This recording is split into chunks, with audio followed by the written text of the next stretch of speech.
Hello, hello, everybody. Welcome back to Backstage Bimbo TV. It's me, Allison Rouse, your most notorious groupie, and author of We've Got Tonight, The Life and Times of Notorious Groupie. Me. That's right. So notorious, they steal my stories.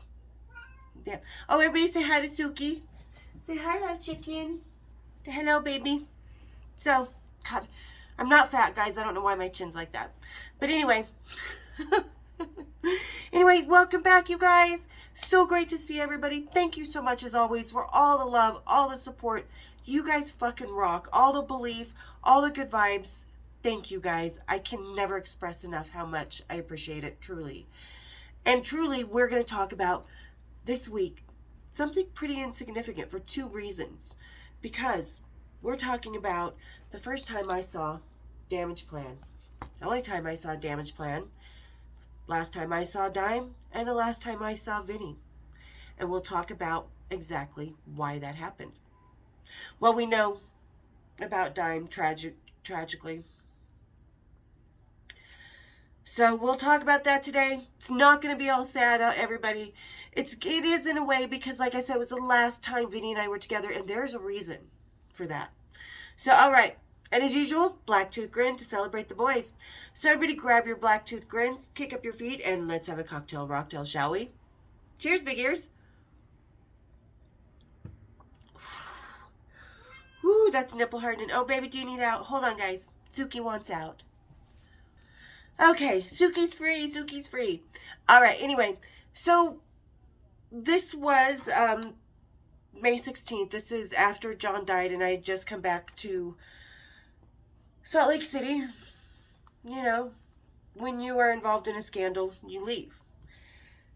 And not a lot of people had known that I had moved back to Salt Lake City yet, you know, because I still had, you know, my 702 number. 702 for life. But anyway, besides that. So, went up to see Vin because I adore Vin. And I was working at Morgan Stanley at the time and had this really good friend, Casey. I love Casey. She was so much fun. She went with me to a few shows. Woo, we had some fun together. I love her. So anyway, she and I was like, you got to come with me to this show. I'm so worried. You know, I haven't seen him for a while. He doesn't know I'm here. This is going to be a surprise to him. And it was. So we show up to the gig and we get in because we show up early and just sort of walked right in to the back door, which we all know. About 6 months later, this would be a fucking problem. Yeah, it sure as fuck was. So anyway, this is a smaller club on the west side, which, you know, a lot of the smaller clubs are too easy to walk into sometimes, as we found out the same year. So anyway, and I'm just like talking, I don't even remember who was playing with these guys, but we just started talking to some of the guys, and I see Kat, Vinny's drum tech, who knows me because I've been on the side of the stage for years with him back by the drum set, and he would bring me shots and we'd smoke weed together and we'd hang out, and he was one of the few people that I thought really knew who I was because Vin and I were always so much into our own little world, especially off the stage. You know, we weren't around the rest of the band and stuff all the time. Most of the time, he and I were just off doing our own thing. So I didn't really know that and definitely the rest of the band, because this was just Vinny and Dime and Kat and a couple guys from the Pantera road crew, because as you can see, this is the last Pantera tour, the Damage Plan tour. So made a nice little seamless. But anyway, so Kat sees me and he's like, don't I know you? Because, you know, when you're on the road and stuff and you see someone familiar and you know them and you know who they are, but you're like, wait, wrong city. She's Vegas. You know, because for 8 years, that's where Vin had seen me most of the time. We met in Seattle. Well, technically Salt Lake City, but we got together in Seattle. Then I moved to Vegas for 8 years, and that's where all of our whole relationship had happened. So Kat's like, holy shit, what are you doing here? I'm like, oh, you know, I used to live here. Came back after, you know, what happened in Vegas? He's like, what? And I'm like, never mind, never mind. So I'm like, well, just tell Vin I'm here. And he was okay, okay. So we go upstairs to grab a drink. There was an outdoor bar that we wanted to go. I wanted to go have a cigarette. And they had a new security guard, Mayhem. He was new to the band as far as I knew. He was not the last guy. Like I said, I knew them through a few security guards. Big Val, Chris, now Mayhem. And he was like, hey, ladies. He's like, you really need a pass. Slapped it on me and Casey. We just started fucking laughing. Because he didn't know. He was, like I said, new to the band and did not know who I was. Like Kat or Anthony or whoever else knew who I was. So as I'm coming down the stairs, there's this glass door like you would go into a store, just a glass door that went downstairs to where the backstage area was normally like a second club area where they have pool tables and stuff and this little purple velvet kind of pimpy Prince dressing room with, zebra pillows and stuff. It was fucking killer. But so anyway, and on this glass door, which is locked, is Vinny. And he's standing there and he's like, hey! And I'm like, there you are. So I come running down the stairs. I try to open the door. He's trying to push it. We're like, what the fuck? I mean, I felt like I was looking in the window in Amsterdam. Yeah, I'll fuck that one, please. Thank you so much. I fucked him for 8 years. Come on now. So, and we're trying to get to each other. And he's like, shit. So we finally figure out. He's like, come around here to this side. Come out back. Come out back. So we see each other for a minute because they're getting ready to go on stage. And he's like, holy shit, girl. He's like, what are you doing here? I'm like, I'm from here, but, I just moved back here a little while ago. He's like, what the fuck? You left Vegas? Why would you do that? I'm like, oh, just no reason. He's like, well, we'll talk later. I got to get on stage. He's like, damn, girl. He's like, it's always so good to see you. And, we had this nice, because we had a different bond. Like I said, there was a comfort level that Vinny had with me and that I had with him that we could be a little more intimate emotionally and personally with each other and a little more comfortable to be intimate and to relax with each other. So they go on stage. We're watching Damage Plan. The other guys in Damage Plan are all like, they're acting like they're in fucking Metallica or something. And it's like, you are playing with two of the biggest metal gods in the world. Yes. And they're looking at me like I'm some dumb groupie. I'm like, bitches, I've been with this guy longer than you have. No. Mm-mm. I hate it when the new guys in the band act all superior. But, Damage Plan was a great fucking band, too, So they were just kind of looking at me all curious, like, who the fuck is she? Somewhere in the night, I noticed this girl in what I call the Franken groupie boots. Those big clodhopper, thick-ass Doc Marten, stiletto Doc Martens, I guess we could call them. And she's got this hot pink shirt and this little, like, she totally looks 80s, except for the Franken groupie boots. We wouldn't wear those. We wear proper heels. Because they look better when they're thrown over the guy's shoulders. Come on now. So anyway, I noticed her at some point at the night with her friend, and she's just stomping all over the place, and she's trying to get Dime's attention, and then she's trying to get the lead singer's attention, and she goes up on the stairs and all, oh, hey, Vinny. Nobody's really paying attention to her. We're just watching the show from this little spot behind the stage up in this little balcony thing, enjoying ourselves. Great show, right? So afterwards, we go downstairs and see Vin. And I walk right up to him. And this girl is like, Casey and I are coming down these side stairs, coming into this basement area where the pool tables and the dressing room and their equipment and their road cases are all down there. And she's like basically trying to hurry up. I hear her behind me. I'm like, wait your turn, bitch. Just about ready to kick her ass. And she's trying to get past me to Vinny. You could run past me and get to him first, honey, but you're not going to get to him. Oh, I hate those. And so I just walk over to him and he looks at her and goes, hey, what's up? He's like, I need to talk to my friend. He's like, I haven't seen my girl for a while. How you doing? Comes up, gives me a kiss, give me the hug. We connect. I'm like, what's going on, babe? And he's getting changed out of his stuff. He just got out of the shower, getting changed. He's got his pants on, doing his thing right there.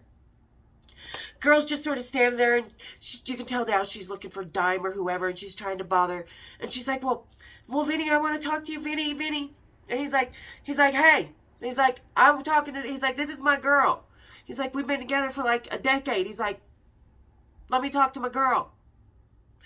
She just kind of stops and stomps off with her big old boots. Ain't nothing sexy about those boots, bitch. It ain't nothing sexy about your orange tan, your hair extensions, and your pooch hanging over the elastic of your 80s miniskirt. I mean, we all can get pooch. Sometimes it's all right. Just don't squish it out of anything. Muffin top. No, ladies. So anyway, Vin and I start talking. Once she's out of our hair, we can relax and start talking. Casey starts talking to the other guys. She's like, yeah, I'm just friends with her. I guess she's known Vinny. And they're like, oh, okay. So they finally start warming up to me, the rest of the band. And Vinny and I are talking. He's like, what are you doing in Salt Lake again? Why'd you leave Vegas? And the thing is, you never talk about the other rockers when you're with a rocker. And so Vinny and I he was just oblivious to the whole rest of my rock and roll lifestyle. Not oblivious, but we just didn't pay attention to it. So it just wasn't, like, I know he had other groupies and stuff like that, but it just wasn't something that was even a factor on the radar in our relationship. So I had to stop. I was like, I had to leave Vegas. And he's like, why? What happened? I'm like, wake up next to a dead rock star? He was like, what? I'm like, John Entwistle.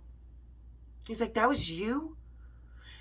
Right then, I could see just the blood drain from his face. Because, like I said, he never knew about anything else that I was doing, because you're living with the guy in the moment, and I don't think about other people when I'm with that guy in that moment. Vinny or Steve Jones or anybody else. You're with that guy in that moment. And he was the whole world, as I was his. So to watch Vin's face just drop and drain just absolutely fucking killed me. I knew right then and there. Because it kind of broke a bit of an illusion he had with me, that he wanted to have with me, that I let him have. Because he didn't want me to be the groupie whore, because I wasn't. I wasn't considered like the groupie whore. I'm the road wife, the friend, the cool chick they hang out with, the relationship, the one that they fell in love with, or the shoulda, coulda, woulda girl, So, and I felt my stomach just drop. But Vin being Vin, because he was absolutely the total gentleman, and he was like, I just want to hang out tonight. He's like, whoa. He's like, that was a lot. Like, yeah, it was. Because this is after the tabloids, after the whole rock world had heard about it, everybody. So, anyway, we go back into the dressing room because we were going to all smoke a joint. Kat's like, hey, Kat could feel the tension. So he comes over, he's like, hey, we should go smoke a joint. I'm like, yeah. So we go into the dressing room, and there's Dime. There's a couple of the other guys from the band.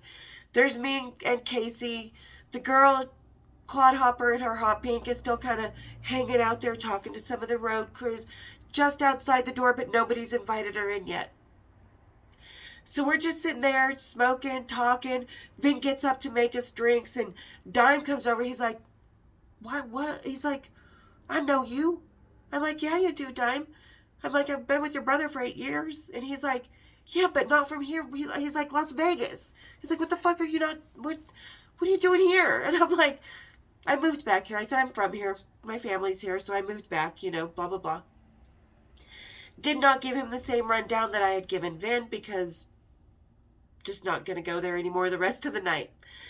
So as we're sitting there talking, and Vin's like making the drinks and talking to the guys, and he had introduced us all to the guys, and times like he's like, that's right. He's like, my brother's always so happy when you're around. He's like, I love to watch it because he just lights up. He's like, what's going on with you guys tonight there? I'm like, oh, it's nothing. And he's like, yeah. He's like, you're just so cool. He's like, you remind me of my mom. It is a compliment, because his mom was bad at, their mom was badass, but at the same time, I'm sleeping with your brother and I remind you of your mother? Oh, God.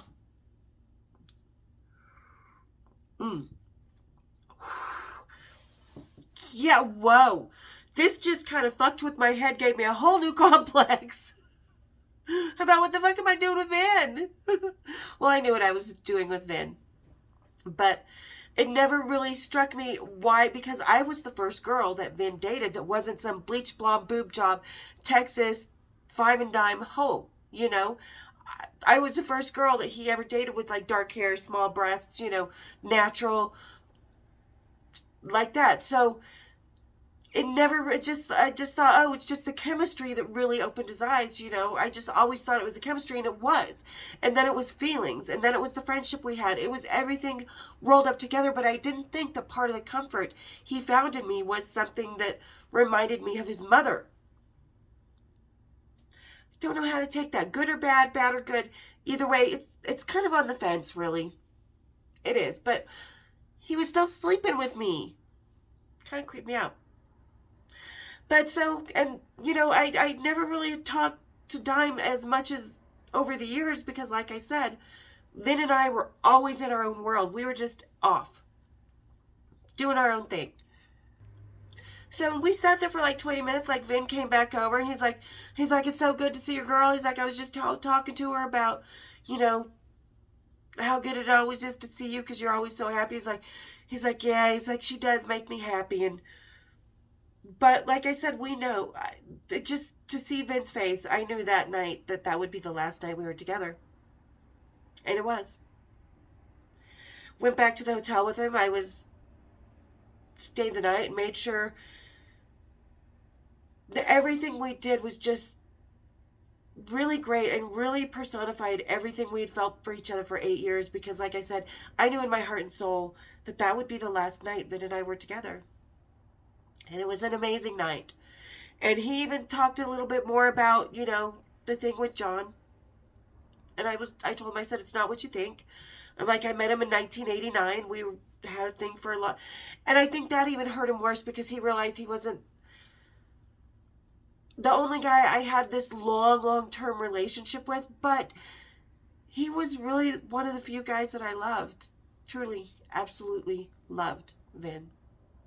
And that night, in the end, that's all we felt between each other. And that was a really great way to end things. Because a few months later, Diamond Mayhem and Tony, Chris, Nathan Gale, all that happened.